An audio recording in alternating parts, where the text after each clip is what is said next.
Video viral করতে চান, view বেশি চান, রিচ বেশি চান, অথেন্টিক ওয়েতে চান, ধীরে ধীরে হবে। হুট করে হবে না, একদিনে হবে না। তাহলে শুনুন কি করতে হবে। সেটা হচ্ছে কমেন্ট। কমেন্ট হচ্ছে খুবই গুরুত্বপূর্ণ একটা জিনিস। আপনারা একটা নতুন পেজ খুললে ফলোয়ার বাড়ানোর জন্য ফলো টু ফলো গ্রুপে গেলেন, অনেক গ্রুপ এরকম আছে।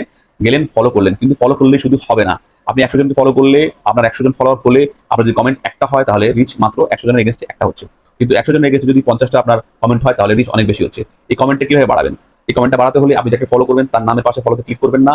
তার পেজে ঢুকবেন, পেজে ঢুকে ফলো করবেন, ফলো করে ভিডিওতে একটি সুন্দর কমেন্ট করে আসবেন এবং তাকে বলবেন যে আপনার ভিডিওতে কমেন্ট করার জন্য। যখনই আপনি তার ভিডিওতে কমেন্ট করবেন, অটোমেটিক্যালি সে যখন অন্য ভিডিও দিবে আর ওই ভিডিওটা আপনার টাইমলাইনে চলে আসবে। একইভাবে আপনার এখানে যখন কমেন্ট করবে, তখন আপনি নতুন কোনো ভিডিও দিলে তার টাইমলাইনে চলে যাবে, তখন সে কমেন্ট করার সম্ভাবনা অনেক বেশি বেড়ে যাবে এবং করবে। সেক্ষেত্রে রিচ অনেক বেড়ে যাবে। সেজন্য এই জিনিসটা জানানোর জন্য হলেও এই ভিডিওটা শেয়ার করুন। এই ভিডিওটা শেয়ার করলে সুবিধা কি হচ্ছে, আপনার ফলো লিস্টে থাকা ফ্রেন্ডরাই আপনাকে কমেন্ট করবে এবং কমেন্ট করার পরে আপনার রিচ বেড়ে যাবে। সো এই ভিডিওটা অনেক অনেক বেশি ইম্পর্টেন্ট এবং সম্পূর্ণ ব্যাপারটি হবে অথেন্টিক ওয়েতে এবং ধীরে ধীরে একদিন আপনার ভিডিও ভাইরাল হবে, এটা গ্যারান্টি।